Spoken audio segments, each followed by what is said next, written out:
ನಮಸ್ಕಾರ ಅಭ್ಯರ್ಥಿಗಳೇ ಮತ್ತು ಪಾಲಕರಿಗೆ ನಮ್ಮ ಚಾನಲ್ಗೆ ಸ್ವಾಗತ.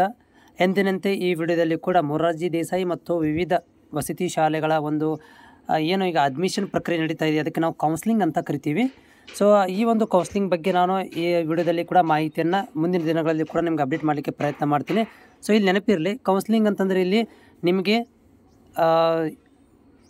ಸ್ಕೂಲ್ಗಳನ್ನು ಆಯ್ಕೆ ಮಾಡಿಕೊಂಡು ಅಡ್ಮಿಷನ್ ಆಗೋರಿಗೆ ಏನೋ ಒಂದು ಪ್ರಕ್ರಿಯೆ ಇರುತ್ತಲ್ಲ, ಅದಕ್ಕೆ ಕೌನ್ಸ್ಲಿಂಗ್ ಅಂತ ಕರೀತಾರೆ. ಸೊ ಈ ಒಂದು ಕೌನ್ಸ್ಲಿಂಗ್ ಪ್ರಕ್ರಿಯೆಯನ್ನು ನಿಮಗೆ ಏನಪ್ಪ ಅಂದರೆ ಮುಂದಿನ ದಿನಗಳಲ್ಲಿ ಮಾಹಿತಿಯನ್ನು ಕೊಡಲಿಕ್ಕೆ ಪ್ರಯತ್ನ ಮಾಡ್ತೀನಿ. ಈ ವಿಡಿಯೋದಲ್ಲಿ ಒಂದು ವಿದ್ಯಾರ್ಥಿ ನಮಗೆ ಕಾಮೆಂಟ್ಸನ್ನು ಕೇಳಿರುವಂಥದ್ದು ಏನಂತಂದರೆ, ಇಲ್ಲಿ ನೋಡ್ತಾ ಇದ್ದೀರಿ, ಎಷ್ಟು ಅಂಕಗಳನ್ನು ಗಳಿಸಿದ ವಿದ್ಯಾರ್ಥಿಗಳಿಗೆ ಪಾಸ್ ಹೇಳಿ ಅಂತ ಕೇಳ್ತಾ ಇದ್ದಾರೆ. ಅಂದರೆ ಎಷ್ಟು ಅಂಕಗಳನ್ನು ತೊಗೊಂಡ್ರೆ ಅವರು ಪಾಸ್ ಅಂತ ಕೇಳ್ತಾ ಇದ್ದಾರೆ. ಅದರ ಬಗ್ಗೆ ಇದರಲ್ಲಿ ಈ ಒಂದು ವಿಡಿಯೋದಲ್ಲಿ ಮಾಹಿತಿಯನ್ನು ಕೊಡ್ತೇನೆ. ವಿಡಿಯೋ ಪೂರ್ತಿಯಾಗಿ ಕೇಳಿರಿ. ನೋಡಿ ಅಭ್ಯರ್ಥಿಗಳು, ಇಲ್ಲಿ ಪಾಸ್ ಫೇಲ್ ಅಂತ ಇರುವುದಿಲ್ಲ. ಇಲ್ಲಿ ನೀವು ತೆಗೆದುಕೊಂಡಿರುವಂಥ ಅಂಕಗಳನ್ನು ಇಲ್ಲಿ ನೀಟಾಗಿ ಕೊಡ್ತಾರೆ. ನಾನು ನಿಮಗೆ ಹಿಂದಿನ ವರ್ಷದ ಒಂದು ಮಾಹಿತಿ ಪ್ರಕಾರ ಏನಪ್ಪ ಅಂತಂದರೆ ಹೇಳ್ತೇನೆ. ಇಲ್ಲಿ ಯಾರು ಪಾಸು ಅಲ್ಲ, ಯಾರು ಫೇಲು ಅಲ್ಲ. ಯಾಕಂತಂದರೆ ಇಲ್ಲಿ ನೀವು 1 ಮಾರ್ಕ್ಸ್ ತೊಗೊಂಡ್ರೂ ಕೂಡ ನಿಮ್ಮ ರ್ಯಾಂಕನ್ನು ಕೊಡ್ತಾರೆ.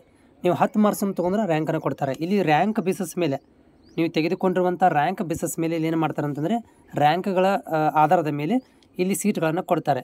ಹೀಗಾಗಿ ಇಲ್ಲಿ ಪಾಸ್ ಫೇಲ್ ಅಂತ ಇರುವುದಿಲ್ಲ. ಉದಾಹರಣೆಗೆ ನಾನು ಹಿಂದಿನ ವರ್ಷದ ಒಂದು ರ್ಯಾಂಕ್ ಲಿಸ್ಟ್ ಅಂತ ತೋರಿಸ್ತೀನಿ ನಿಮಗೆ, ಮೆರಿಟ್ ಪಟ್ಟಿ ಅಂತ ತೋರಿಸ್ತೀನಿ. ಆ ಮೆರಿಟ್ ಪಟ್ಟಿಯ ಪ್ರಕಾರ ಯಾವ ರೀತಿಯಾಗಿರುತ್ತೆ, ಎಷ್ಟು ಅಂಕ ತೊಗೊಂಡವರು ಕೂಡ ಎಲ್ಲರಿಗೂ ಕೂಡ ರ್ಯಾಂಕನ್ನು ಕೊಟ್ಟಿದ್ದಾರೆ ಅನ್ನೋದೊಂದು ಉದಾಹರಣೆಯಲ್ಲಿ ನಿಮಗೆ ತೋರಿಸ್ತೇನೆ. ಇಲ್ಲಿ ನೋಡ್ತಾ ಇದ್ದೀರಿ, ಇದು ನೋಡಿ 94ರಿಂದ ಸ್ಟಾರ್ಟ್ ಆಗಿದೆ. 94 ಹೈಯೆಸ್ಟ್. ಇದೊಂದು ಬಾಗಲಕೋಟೆದ ಎಕ್ಸಾಂಪಲ್ ತೋರಿಸ್ತಾ ಇದ್ದೀನಿ, ಅಭ್ಯರ್ಥಿ ಹಾಕಿರುವಂಥದ್ದು. ಸೊ ಕೊನೆಯ ರ್ಯಾಂಕ್ ಕೂಡ ನಿಮಗೆ ತೋರಿಸ್ತೀನಿ. ಇಲ್ಲಿ ಕೊನೆಯ ರ್ಯಾಂಕ್ ಎಲ್ಲಿ ತನಕ ಹೋಗುತ್ತೆ ಅಂಥೇಳಿ. ಸೊ ಇಲ್ಲಿ ನೀವು ಒಂದು ಸೈಡ್ ಏನು ಮಾಡಿದ್ದಾರೆ, ಇಲ್ಲಿ ರ್ಯಾಂಕ್ ಕೊಟ್ಟಿದ್ದಾರೆ, ಒಂದು ಸೈಡಲ್ಲಿ ತೆಗೆದುಕೊಂಡಿರುವ ಅಂಕಗಳನ್ನು ಕೊಟ್ಟಿದ್ದಾರೆ. ರ್ಯಾಂಕ್ ಹೆಂಗೆ ಕೊಡ್ತಾರೆ?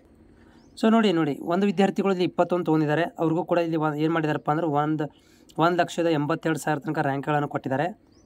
ಆಮೇಲೆ 20 ಮಾರ್ಕ್ಸ್ಗಳನ್ನು ಕೂಡ ತೊಗೊಂಡಿದ್ದಾರೆ. 19 ತೊಗೊಂಡಿದ್ದಾರೆ. ಓಕೆ, ನಾನು ತೋರಿಸ್ತಾ ಇದ್ದೀನಿ ಹಂಗೆ ನಿಮ್ಗೊಂದು ನಾಲೆಜ್ ಇರಲಿ ಅಂತೇಳಿ. ಯಾಕಂದರೆ ಇಲ್ಲಿ ಪಾಸ್ ಫೇಲ್ ಅಂತ ಇರೋದಿಲ್ಲ. ನೀವು ಎಷ್ಟು ಅಂಕಗಳನ್ನು ತೊಗೊತೀರೋ ಅದರ ಮೇಲೆ ನಿಮಗೆ ರ್ಯಾಂಕ್ಗಳನ್ನು ಕೊಡ್ತಾ ಹೋಗ್ತಾರೆ. ನೋಡಿ ವಿದ್ಯಾರ್ಥಿಗಳಲ್ಲಿ ಏನು ಮಾಡಿದ್ದಾರೆ, 10 ತೊಗೊಂಡಿದ್ದಾರೆ. 10 ರ್ಯಾಂಕ್ ತೊಗೊಂಡ್ರು ಕೂಡ ಇಲ್ಲಿ 1,95,000 ತನಕ ರ್ಯಾಂಕ್ಗಳನ್ನು ಕೊಟ್ಟಿದ್ದಾರೆ. ಓಕೆ, 9 ಅಂಕಗಳನ್ನು ತೊಗೊಂಡಿದ್ದಾರೆ. ಅವರು ಕೂಡ ರ್ಯಾಂಕ್ ನಂಬರ್ ಕೊಟ್ಟಿದ್ದಾರೆ.